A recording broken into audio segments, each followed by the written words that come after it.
കേറ്ററ്റ് എക്സാമിൻ്റെ ആൻസർ ഷീറ്റിൻ്റെ മോഡലാണിത്. ഇത് നിങ്ങൾ പൂരിപ്പിക്കുമ്പം ശ്രദ്ധിക്കണം, ഇതിലെന്തെങ്കിലും തെറ്റ് വരുത്തിയാൽ മറ്റൊരു ആൻസർ ഷീറ്റ് അവർ നൽകുന്നതല്ല.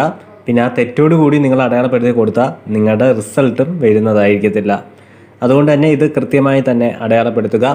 ആദ്യത്തേതിൽ നിങ്ങളുടെ പേരാണ് എഴുതേണ്ടത്. നിങ്ങളുടെ പേര് എഴുതുമ്പോൾ അതായത് ഇനിഷ്യൽ ഉണ്ടെങ്കിൽ ഒരു സ്പേസ് ഇട്ടിട്ട് വേണം നിങ്ങളുടെ ഇനിഷ്യൽ എഴുതാൻ.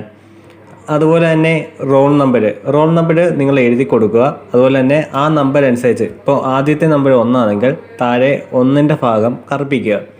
അതുപോലെ തന്നെ ബുക്ക്ലെറ്റ് നമ്പർ എന്ന് പറയുന്നത് നിങ്ങളുടെ ക്വസ്റ്റ്യൻ പേപ്പറിൽ മേളിലായിട്ട് ഒരു 6 അക്ക നമ്പറുണ്ട്, അതായത് ചുവന്ന അക്ഷരത്തിൽ എഴുതിക്കുന്ന 6 അക്ക നമ്പറുണ്ട്, അതാണ് എഴുതേണ്ടത്. അതുപോലെ തന്നെ സെറ്റ്, നിങ്ങളുടെ ക്വസ്റ്റ്യൻ പേപ്പർ ഏത് സെറ്റാണെന്നുള്ളത് ABCD ഏതാണെന്നുള്ളതെന്ന് വെച്ചാൽ അത് എഴുതുക. മറുഭാഗത്ത് നിങ്ങളുടെ ഒപ്പിടുക. മറ്റൊരു ഒപ്പ് നിങ്ങളെ ക്ലാസ്സിൽ നിൽക്കുന്ന സാറിൻ്റെ ഒപ്പാണ്. അതുപോലെ തന്നെ പാർട്ട് 2ഉം പാർട്ട് 3 ഉണ്ടെന്നറിയാം. പാർട്ട് 2 നിങ്ങൾ കൊടുത്തിരിക്കുന്നത് മലയാളം വിഷയമാണെങ്കിൽ മലയാളത്തിൻ്റെ അവിടെ കറുപ്പിക്കുക.